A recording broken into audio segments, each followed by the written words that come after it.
Saudi Arabia and Pakistan have signed a formal mutual defense pact. ገባችበት ከርካራ ወጣቻት ሳዑዲ አረቢያ ነው። ويكون هناك فقط أيام لكي إيران تستطيع أن تنشئ. ለሌሎች የባህረ ሰላጤው ሀገራትም አርአያ ሆነዋል። As they say, it's never too late. ዓለም አቀፉን የጦር መሳሪያ ሽቅድድም ክልከላ ድንጋጌ ሳትጥስ በዞር ዋራ መንገድ ኒውክሌር አገኘች ብለዋል።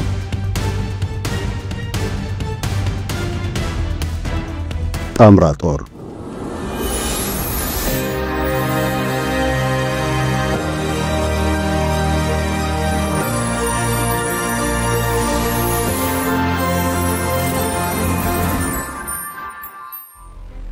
ከትናንት እስከ ዛሬ አብራቸው ቆየው ኤምሲ ሪል ስቴት ዛሬም በአዲስ ነገር ተከስቷል። ከዚህ ቀደም ከ4000 በላይ አባወራዎችን የቤት ባለቤት ባደረገበት ዘመናዊ መንደር ውስጥ በአዲሱ ፔንታውስ ብሎክ ከ35 በመቶ በላይ ማለትም ከ3 ሚሊዮን ብር የበለጠ ቅናሽ አድርጎ ብቅ ብሏል። ከስቱዲዮ ከ36 ካሬ እስከ 295 ካሬ ፔንታውስን ጨምሮ ባንድ ያዘ መኖሪያ። ይህ ብቻ አይደለም። ከመኖሪያ ቤት በተጨማሪም የንግድ ሱቆችን ከ28 ካሬ ጀምሮ ለተለያየ አገልግሎት እንዲውሉ አዘጋጅቷል። ሰፋፊ ሱቆችን በግዙፍና ዘመናዊ መንደሩ አካቷል። ከ682000 ብር ቅድመ ክፍያ ጀምሮ በ40/60 የባንክ አማራጭ አቅርቦሎታል። ታዲያ ምን ይጠብቃሉ? አሁኑኑ ይደውሉ። በ0935 81 13 13 ወይም በ0964 36 06 19 ይጠብቃቸዋል። ኤምሲ ሪል ስቴት። ፓኪስታንና ሳዑዲ አረቢያ የጋራ መከላከያ ስምምነት ተፈራርመዋል። ውለታው ባንቺ የመጣ የኔም ጠላት የሚል መሐላ ታስሮበታል። ሳዑዲ ብትነካ ፓኪስታን ታግዛታለች። ፓኪስታንን የደፈረ የሳዑዲ ጠላት ነው። ትብብሩ ሁሉንም አይነት ወታደራዊ ዘርፍ ያጠቃልላል።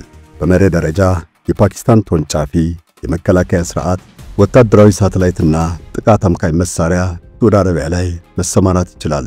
በእርግጥ ዝርዝሩ ግልጽ ባይሆንም የፓኪስታን ኒውክሌር መሳሪያ ለሳዑዲ አረቢያ ጥላ ከለላነቱ የሚካድ አይደለም። አገራቱ እዚህ ስምምነት ላይ ለመድረስ ከ2 ዓመታት በላይ ተደራድረዋል። ከዚህ በኋላም ቢሆን በቀሩ ጉዳዮች ላይ ይወያያሉ። ለዚህ ትብብር ምክንያቱ የፋርስ ባህረ ሰላጤ ቀጠና ጠባቂነቷ የሚነገርላት አሜሪካ የእስራኤልን መንግስት ጠባጫሪነት አባከና ሳትል መቅረቷ ነው። በተለይም የፍልስጤሙን ሐማስ ቡድን የፖለቲካ መሪዎች ለመግደል የእስራኤል ጦር ቃጣር ዶሃ ውስጥ ዘመቻ ማካሄዱ ቀጠናውን ጥርጣሬ ላይ ጥሎታል። ሳዑዲ አረቢያ አሜሪካ የምትመራው የሰሜን አትላንቲክ ጦር ቃል ኪዳን ድርጅት ኔቶ አባል ባትሆንም እንደ አደራ ልጅ ትቆጠራለች። ነገር ግን አሜሪካ ለጡት ልጇ እስራኤል ማድላቷ ያሰጋት ሳዑዲ አጋር መለወጥ ወይም መደመር አስፈላጊ እንደሆነ አምናለች።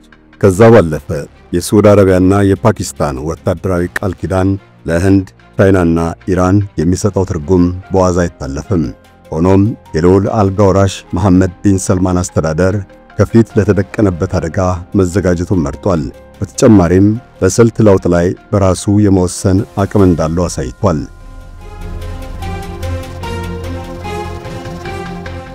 ትብብሩ በጥቅሉ የየቀጠናውን መልክዓ ፖለቲካ በቅጡ ይገልጻል።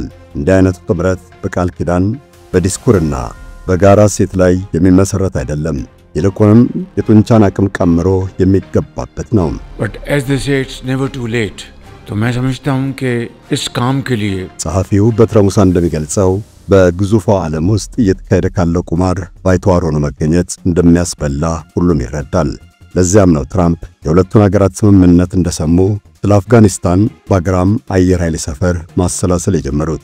አካባቢው ከፓኪስታን ጠረፍ 120 ኪሎ ሜትር ርቀት ላይ ይገኛል። የፓኪስታን ጦር ኒውክሌር የሚሆን ሌላ መሳሪያ በምዕራብ አቅጣጫ ወደ ባህረ ሰላጤው ወይም ወደ መካከለኛው ምስራቅ ሊያስወነጭፍ ቢነሳ አሜሪካውያን ሊያመክኑት የሚችሉበትን መላ ነው ማጠንጠን ያዙት። ባግራም ደግሞ ለዚህ ተልእኮ የሰጠ ስልታዊ ቦታ ላይ አርፏል። አሜሪካ በዚህ ልክ በእጇ የጨበጠችው እንዲወጣ የፈቀደችው የጡት ልጅ ይሻለኛል በሚል ምርጫ ይሆን? አብዱ ሰመድ መሐመድ ዝርዝሩን አካፍላችኋለሁ። سوف يكون هناك فقط أيام لكي إيران تستطيع أن تنشئ قنبلة نووية وهذا أمر خطير جدا. ፓኪስታንና ሳዑዲ አረቢያ ለረጅም ዓመታት የዘለቀ ወታደራዊ ትስስር አላቸው። ፓኪስታን የኒውክሌር ቦምብ እንደ አውሮፓውያን አቆጣጠር በ1998 ነበር ለሙከራ ያፈነዳቸው። ይሁንና ለለንቋሳው ኢኮኖሚዋ መሽመድመድ መንገድ ጠረገ። የነበራት የመጠባበቂያ ክምችት ባልታሰበ ፍጥነት ወደ $400 ሚሊዮን አሽቆለቆለ። 32 ቢሊዮን ዶላር ከሚደርሰው የውጭ ዕዳዋ አንጻር አደጋ ውስጥ ዘፈቃት። የአሜሪካ መንግስት ለመቀጣጫ እንዲጣልባት ያደረገው ዓለም አቀፍ ማዕቀብ ፓኪስታን የውጭ ዕዳዋን እንኳ ቃል በገባቸው ቀነ ገደብ እንዳትከፍል ሰበብ ሆነ። ከገባችበት ቅርቃር ያወጣቻት ሳዑዲ አረቢያ ነች። የመጀመሪያው ነገር የፓኪስታንን የነዳጅ ፍላጎት ማሟላት ነው። በ3 ዓመት የምትከፍለው ነዳጅ በዱቤ ሸጠችላት። የመክፈያው ጊዜ ሲደርስ ደግሞ አብዛኛውን ገንዘብ ተወችላት። በዚህ መልኩ ነበር ፓኪስታን ከተጋረጠባት የኢኮኖሚ ቀውስ የተረፈችው። 5.9 ቢሊዮን ዶላር እንደዋዛ መተው ቀላል ውሳኔ አይደለም። ያኔ ነዳጅ ረክሶ ድፍድፉ በበርሜል $10 ይሸጥ ነበር። የሳዑዲ አረቢያ መንግስት ከባድ የበጀት ጉድለት እንደገጠመው ይወሳል። የሌላውን ዕዳ ይቅር ብሎ የራስን ወጪ ለመሸፈን መበደር ግዴታው ነበር። ነገር ግን ሁለቱ ሀገራት የማይበጠስ ጥምረት እንዲፈጥሩ መሰረት ጥሎ አልፏል። ያኔውን የበዛ መተሳሰብ ለሚያስታውስ ደግሞ የሰሞኑ ስምምነታቸው እንግዳ ሊሆንበት አይችልም። ይልቁንም ለዘመናት የከረመውን ትብብራቸውን በፊርማ እንዳጸኑት ነው የሚረዳው።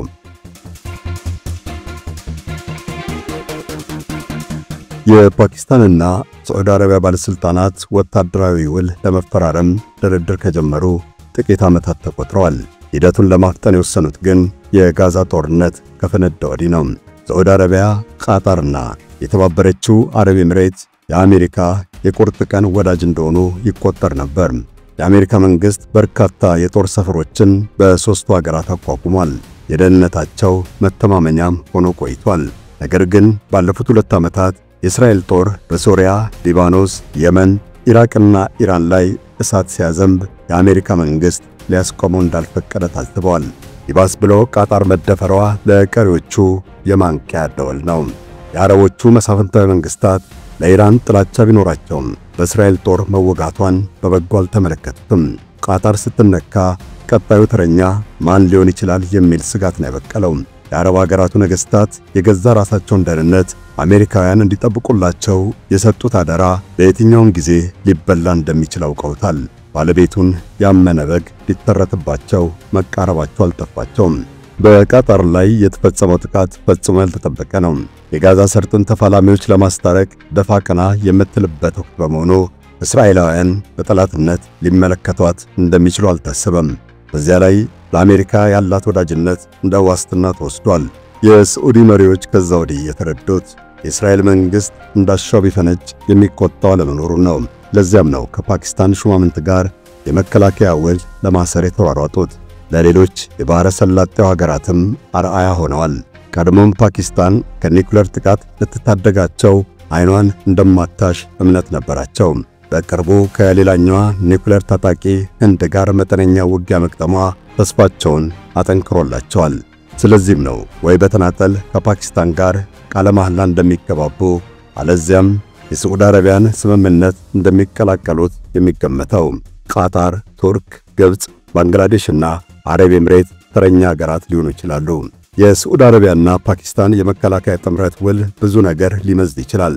ሳዑዲና ኢራን ወደ ገጠሙት የከረመ ፉክክር ፓኪስታን ትገባ ይሆናል። ፓኪስታን ከህንድና አፍጋኒስታን ጋር ያላት ቅሬታ የሳዑዲ አጀንዳ ወደ መሆን ከመሸጋገርም አይመለስም። በተለይ ከህንድ ጋር ያለው ውዝግብ በጣም የተወሳሰበ ነው። ህንድና ሳዑዲ ጠንካራ ግንኙነት ያላቸው ሀገራት ናቸው። ለህንድ ከፍተኛ መጠን ያለው ነዳጅ በማቅረብ ሳዑዲ በቀዳሚነት ትጠቀሳለች። የእርስ በርስ የንግድ ልውውጣቸው ከ40 ቢሊዮን ዶላር ይበልጣል። ጠቅላይ ሚኒስትር ናሬንድራ ሞዲ ለሶስተኛ ጊዜ ሳዑዲን የጎበኟት ከጥቂት ወራት በፊት ነበር። እናም የአሁኑ ውል በማይረጋው የህንድና ፓኪስታን ቁርሾ ላይ ልዩነት ያመጣል። የነካሽ እኔን ነካ ነውና ውሉ ህንድ በፓኪስታን ላይ ጦር ብትመዝ ሳዑዲ ጋሻ እንድትሆን ያስገድዳታል። በፓኪስታን በኩልም ስምምነቱ ያለው ትርጉም ፊት ለፊት እንደሚታየው አይሆንም።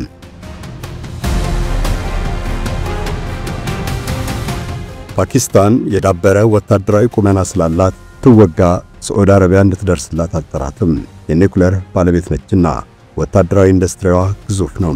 ከቻይና የምትሸምተው የጦር መሳሪያም እልቆ መሳፍርት ነው። ስለዚህ ለራሷ አታንስም። ይልቁንም ለፓኪስታን መንግስት ትልቁ ችግር ነዳጅና ገንዘብ ነው። የዛሬ ጊዜ ጦርነት የታንክና የመትረየስ ብቻ አይደለም። የስንቅና ትጥቅ አቅርቦትን የሚደግፍ የማይንገዳገድ ኢኮኖሚ ያስፈልጋል። ማዕቀብ፣ የነዳጅ ዋጋ ንረትና የገንዘብ አቅርቦትን መቋረጥ የመሳሰለ ውጫዊ ተጽዕኖ የፓኪስታን ጦር የተራዘመ ውጊያ ውስጥ እንዳይገባ ይከለክለዋል። አሁን የሳዑዲ ዋስትና ስላለ የሚመጣበትን ለመጋፈጥ አይፈራም። የፓኪስታን መንግስት ከሳዑዲ ከቻይናና ከቱርክ ጋር መወዳጀቱ ህንድን የሚቋቋምበት አቅም ሰጥቶታል። እንደውም ከዚህ በፊት ባልታየ መጠን እንደተነከረን የሚነገርለት የሳዑዲ አረቢያ የህግ መምሪያ ምክር ቤት አሜሪካ መንግስት የኃይል አመንጪ ኒውክሌር ፕሮጀክት ድጋፍ እንዲመጣ አሳስቦ ነበር። አሜሪካውያኑ ግን ከእስራኤል ጋር መልካም ጉርበትና ቀድማችሁ መስርቱ የሚል ምላሽ ሰጡ። ፕሬዝዳንት ዶናልድ ትራምፕ በመጀመሪያ የስልጣን ዘመናቸው የጠነሰሱት የአብርሃም ውል ሳዑዲን ከእስራኤል ጋር ማቀራረብ ማስቻሉ ይታወሳል። ከጋዛው ጦርነት ወዲህ ግን ተረሳ። እንደውም ሀገራቱ ይወራረፉ ጀመር። ጦርነቱ ከፍልስጤም ምድር አልፎ ቀጠናውን ሲያዳርስ ሳዑዲ ተቆጥታለች። ዘውዳዊው የሳዑዲ መንግስት የእስራኤል ጠቅላይ ሚኒስትር ቤንያሚን ኔታንያሁና ጽንፈኛ ተጣማሪዎቻቸውን አወገዘ። ልዑል አልጋ ወራሽ መሐመድ ቢን ሰልማን እስራኤላውያን ዘር ማጽዳት እየፈጸሙ ነው በማለትም ወንጅለዋል። ሳዑዲዎች እስራኤላውያን የጋዛን ዘመቻ ማቋረጥ ብቻ ሳይሆን የፍልስጤም ሉዓላዊ መንግስት እንዲመሰረት ያላቸው አቋም ወለል ብሎ ታየ። ይህም ቢሆን ከትራምፕ አስተዳደር የመነጠል ፍላጎት አላንጸባረቁም። እንደውም አሜሪካ ውስጥ $600 ቢሊዮን የሚያወጣ ንግድ ለማከናወን ፈቀዱ። ትራምፕን በቤተ መንግስታቸው ድል ባለ ድግስ አስተናግደዋል። በዚህም የኒውክሌር ህልማቸውን እውን እንደሚያደርጉ ተስፋ ነበራቸው። ሆኖም ያካሄዱት ድርድር ውጤት አጣ። ከእስራኤል ጋር ተወዳጁ ተባሉ። እነሱም አልተቀበሉትም። እናም ፊታቸውን ወደ ፓኪስታን በማዞር ዕጣ ፈንታቸውን ለመወሰን ስልጣኑ በእጃቸው መሆኑን አስመሰከሩ። ሳዑዲ አረቢያ የምትገኝበት ቀጠና ቁልፍ የነዳጅ መተላለፊያ ነው። ነገር ግን ግጭት አያጣውም። ስለዚህም ነው ለደህንነት ስጋት ተጋላጭ መሆኗ የሚነገረው። ኒውክሌር ከታጠቀች እንዲሁም የመደበኛ ጦርነት ልምድ ያካበተ ሰራዊት ካላት ፓኪስታን ጋር መጣመሯ የአሜሪካውያን ቡራኬ እንደማያስፈልጋት መገለጫ ነው። ስምምነቱ የእስራኤልን እጅ ለመሰብሰብና የአሜሪካውያኑን ተለዋዋጭ ፖሊሲ ላለመጠበቅ ዋስትና ይሆናል። የፓኪስታን ኒውክሌር ለሳዑዲ ደህንነት መጠበቂያነት እንደሚያገለግል ያመለክታል። ታዛቢዎች ታዲያ ሳዑዲ አረቢያ ዓለም አቀፉን የጦር መሳሪያ ሽቅድድም ክልከላ ድንጋጌ ሳትጥስ በዘወርዋራ መንገድ ኒውክሌር አገኘች ብለዋል። ፓኪስታን ደግሞ የዓለም አቀፉን የገንዘብ ድርጅት IMF መሰል ተቋማት እርጥባን ሳትጠብቅ ካዝናዋን እንደሞላች ተናግረዋል።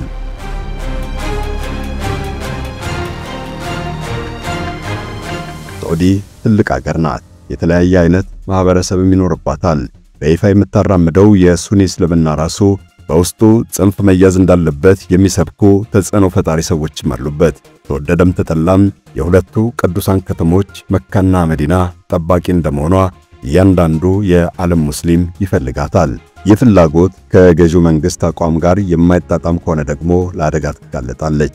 ለዚያም ነው በሁሉም ረገድ ጠንክራ መቆየት የሚኖርባት።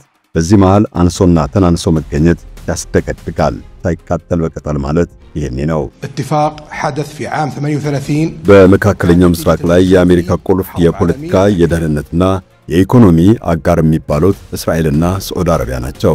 እስራኤልን እንደውም በሁሉም ነገር ከአሜሪካ መለየት ያስቸግራል። ሳዑዲ አረቢያ ግን አሁን አይኗን የገለጠች ይመስላል። የአሜሪካ መንግስት በበርካታ የማታለያና የማማለያ ስልት ሳዑዲን በዝብዟል። የሳዑዲ ባለስልጣናት ጉዳዩ የተገለጠላቸው በሀገራቸው ላይ ለዓመታት ተተክለው የቆዩት ፔትሬት ሚሳኤሎች እንዲነቀሉ ሲወሰንባቸው ነው። ፔትሬት ሳዑዲን ከሚሳኤል የሚከላከል ጋሻ ነው።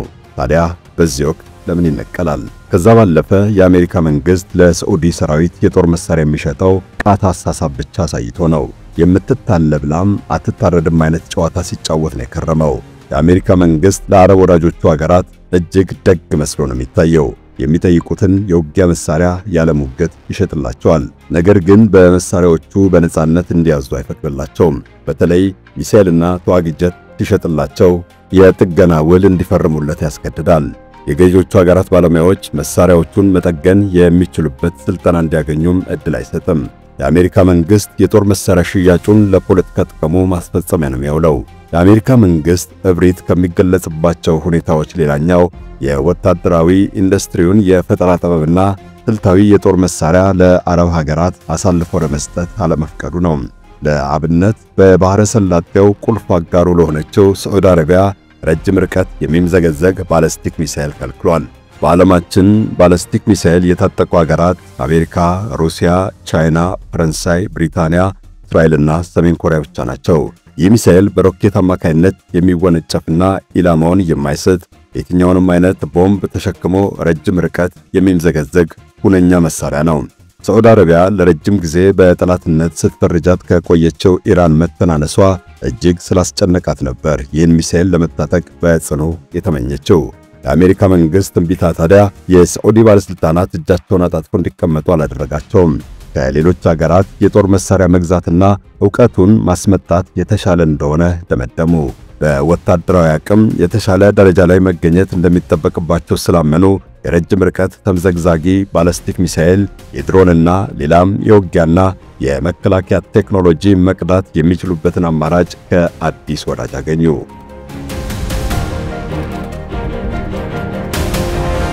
በነገራችን ላይ የሳዑዲ አረቢያ መንግስት ከአሜሪካና ቻይና ቀጥሎ ከፍተኛ ወታደራዊ በጀት በመመደብ ሶስተኛ ደረጃ ይዟል። በየዓመቱ ከ60 እስከ 70 ቢሊዮን ዶላር ነው የሚያወጣው። የሀገሪቱ ወታደራዊ አቅም ባለፉት 15 ዓመታት ቀስ በቀስ እያደገ መጥቷል። ነገር ግን ገንዘቡ በአብዛኛው ወደ ውጭ ይወጣል።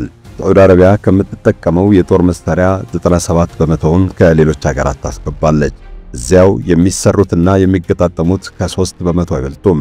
ይህ ልዩነት ልዑል አልጋ ወራሽ መሐመድ ቢን ሰልማን ፊት ለፊት ሆነው ለሚመሩት መንግስት አሳሳቢ ነው። ስለዚህም ነው በሀገር ውስጥ የሚሰሩበት ስርዓት እንዲዘረጋ የተፈለገው። መጀመሪያ የሳዑዲ አረቢያ ወታደራዊ ኢንዱስትሪ የተባለ የግል ተቋም ተመሰረተ። ዋነኛ ግብ አድርጎ የተነሳው ዓለም አቀፍ ኢንዱስትሪዎች ከሳዑዲ ኩባንያዎች ጋር በመጣመር እዚሁ ሀገር ውስጥ የጦር መሳሪያ ተቋማትን እንዲያቋቁሙ ማበረታታት ነው። እንደ አውሮፓውያን አቆጣጠር በ2018 የተመሰረተው ወታደራዊ ኢንዱስትሪ ገና ከጥንስሱ የአራት ኩባንያዎችን ቀልብ ሳበ። እንደውም ወታደራዊ የኤሌክትሮኒክ መገልገያዎችን የሚገጣጠም ኩባንያ ፈጥኖ ነው ወደ ሥራ የገባው። ድሮንም መገጣጠም ተጀምሯል። ቀጣዩ ዕቅድ በሰዎች የሚዘወሩ ተዋጊ ጀቶችን መስራት ነው። ብረት ለበስ ተሽከርካሪዎችም እየገጣጠመች ያገኘችው ውጤት ታንክ ከውጭ እንዳታስመጣ እያጀገናት ይገኛል። የባህር መከላከያ ዘርፉም እየታሰበበት ነው። የሳዑዲ አረቢያ ወታደራዊ ኢንዱስትሪ በግል ኩባንያነት የተመዘገበ ተቋም ነው። የወታደራዊ ኢንዱስትሪዎች ጠቅላይ ባለስልጣን የተባለ መንግስታዊ ተቆጣጣሪ መስሪያ ቤትም አላት።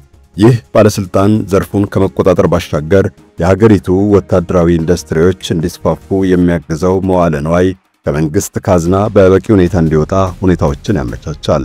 የመከላከያ ስርዓቱን መበልጸግ የሚከታተል መስሪያ ቤትም ተመስርቷል። ለወታደራዊ ምርምርና ማጎልበቻ ስራዎች የተመደበላቸው ገንዘብም እጅግ ከፍተኛ ነው። ከ2018 በፊት ሳዑዲ አረቢያ ወታደራዊ መገልገያዎችን የሚያስተዳድሩ ባለሙያዎች ብቻ ናቸው የነበሯት። በ2 ዓመታት ውስጥ ግን መሳሪያዎቹን መስራት የሚችሉ ባለሙያዎች በረከቱላት። አገሪቱ የምትፈልገውን የጦር መሳሪያ የመስራት አቅሟ ከ3 በመቶ ወደ 12 በመቶ አድጓል። እንደውም በአጭር ጊዜ እስከ 50 በመቶ ከፍ የማድረግ ውጥን ተቀምጧል። የሳዑዲ አረቢያ ወታደራዊ ኢንዱስትሪ ኩባንያ በመጪዎቹ 10 ዓመታት በመሳሪያ አቅርቦት ከዓለም 25 ግዙፍ የግል ተቋማት አንዱ የመሆን ግብ አኑሯል። ይህ ግብ ደግሞ ባለስቲክ ሚሳኤል እስከ መስራት የሚደርስ ነው።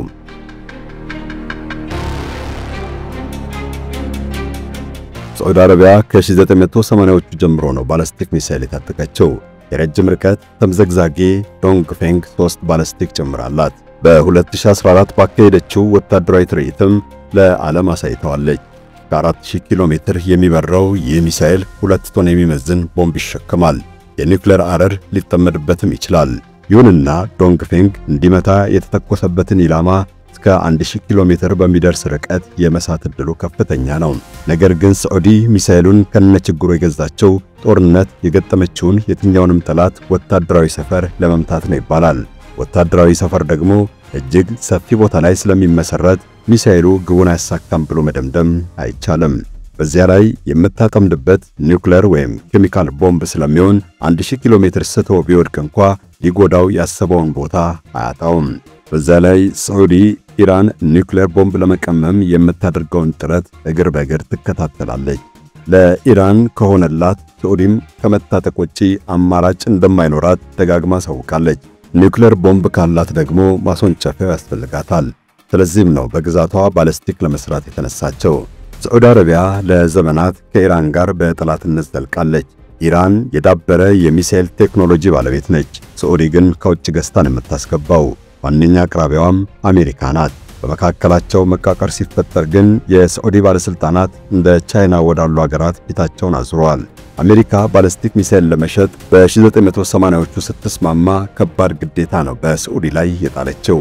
አንዱ ግዴታ የሳዑዲ ጦር ኒውክሌር ቦምብ ለማስወንጨፍ እንደማይጠቀምበት ቃል ያስገባ ነው። በተጨማሪም ቀድሞ ካልተተኮሰበት በስተቀር ወደ የትኛውም ሀገር ላለማስወንጨፍ ተስማምቷል። በባለስቲክ ሊጠመድ የሚችል የኒውክሌር አረር ባለቤት ላለመሆን ጭምር ግዴታ ውስጥ ነው የገባው። ወዲያው የኒውክሌር እሽቅድድምን የሚከለክለውን ዓለም አቀፍ ድንጋጌ ተቀበለ። ነገር ግን ሁኔታው በዛው አልዘለቀም። የሳዑዲ አረቢያ ባለስልጣናት የአሜሪካን መንግስት ቸልታ ስለሰለችው ከቻይና ጋር መቀራረብ ጀመሩ። በየጊዜውም የተሻለ የጦር መሳሪያ መግዛት ተያያዙ። በ2014 በተለይ የተሻለ ኢላማ የመጠበቅ አቅም ያላቸውን ባለስቲክ ሚሳኤሎች ገዙ። እነዚህ ሚሳኤሎች የሚንዘገዘጉበት ርቀት አጭር ቢሆንም ኢላማቸውን ስተው የሚወድቁት በ50 እና 70 ሜትር መካከል ነው። መረጃዎች እንደሚያመለክቱት ሚሳኤሎቹ እስከ 1700 ኪሎ ሜትር ያካልላሉ። የሆነ ሆኖ ሳዑዲ አረቢያ የኢራንን ግዛት በደንብ ዘልቆ መግባት የሚችል ባለስቲክ ታጥቃለች።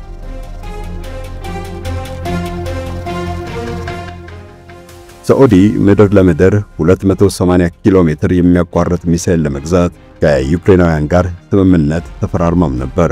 ይህ ሚሳኤል 500 ኪሎ ግራም የሚመዝን ቦምብ መሸከም ይችላል። በከፊል ተሰርቶም ተሞክሯል።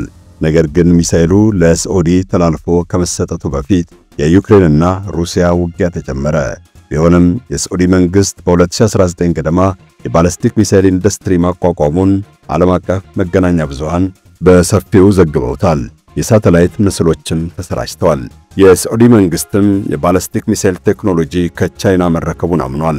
ይሁንና ሳዑዲ አረቢያ ከአሜሪካ በእጅጉ እየራቀች ወደ ቻይናና ሩሲያ እቅፍ በተጠጋች ቁጥር የመዋጋት አቅሟንና ኢኮኖሚዋን እያዘመነችና ለአደጋ ተጋላጭ እንዳይሆን እየሰራች ነው።